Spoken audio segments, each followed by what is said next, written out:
Well, here we've got this borage. This is very good. The bees love the borage, so it creates like a really light honey. Martin's borage is growing on an industrial estate in Hull. Hardly an Eden, but before this community garden arrived, this space was a wasteland. We're on the site of an old dock, which was filled in. That's kale, yeah. So we've got this, we had to put these nets up because we start getting rabbits coming on the site on a night. It's a bit of a wildlife haven.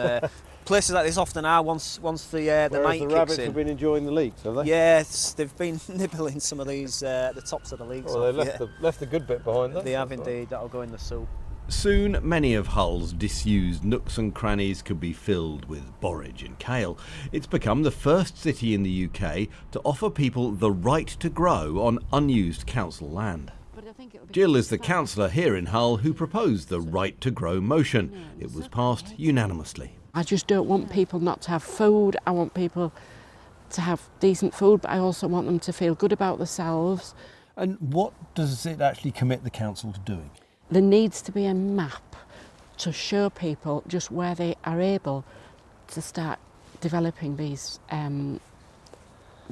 growing areas, and there also needs to be some way of harvesting water, getting people so that water can be either harvested here or brought here. They can also supply insurance cover, something that can make or break new projects. But what can you grow in these small, sometimes scrubby spaces? So what do you got in mind for me today as your under-gardener? That's right, you're my assistant. And we're going to be putting in some multi-sown spring onions. Okay, in here? The appropriately named John Pickles works for a local charity growing and sharing veg around Hull. He'll be mapping Hull's future food sources. Roughly how many spaces do you think might be appropriate for this in Hull? There could be 30 or 40, little pockets. We're talking about pockets of land. I can see them popping up in all sorts of little nooks and crannies and pockets of grass. Just a strip of, sort of 4 or 5 apple trees where they'll fit in, or some raised beds here. And you can do it on a small scale, but you can replicate it. The idea, we sort of have a blueprint of the elements that you need for a successful growing space. You've got some small polytunnels. And those spaces don't even have to be at ground level. You've got rooftops here. You've got the large shopping centre, which has got a massive roof area. You've got meanwhile spaces, which is very similar to the garden we've got here, which is a derelict piece of land. Mikey Tompkins spends his time mapping out the potential for urban agriculture across many cities and thinks it's huge.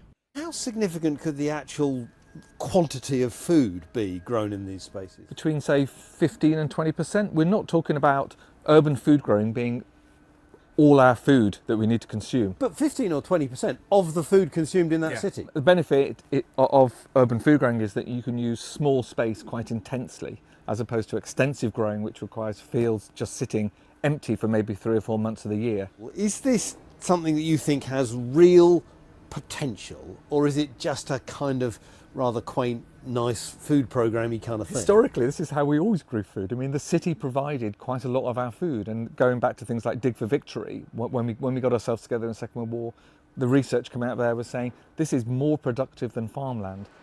We're speaking to Mikey in another garden with industrial roots. It all started in skips and will soon be moving on as the neighbouring British Library reclaims this space. In the meantime, they're busy growing for local food banks. I'm just trying to work out if I can do this without actually holding it. Oh, good grief. Should be a building expert. Pam Warhurst emphasises how good growing places are for people, not just plants, when she bends the ear of politicians around the country. Since Hull adopted our motion of a right to grow, I've been all over the country. I was in Wales yesterday and I was down in Birmingham the other day. So there's lots of interest in it now from councils and communities, and I'm prepared to go anywhere that anybody wants to talk to me about the right to grow, because it's the right time to do it. So you think this could make a real difference to people on lower incomes? I think it would make a huge difference to people on lower incomes, because this isn't about being stigmatised and going to a food bank. And how lacking in hope at times must that feel like when you have to do that? If you knew there was land that you could gather with your friends and produce your own food, then it could make a very significant difference. Horticulture in the heart of the city could change not just urban landscapes, but also the lives of some of the people who live there, nourishing both minds and bodies. Tom Heap, Sky News.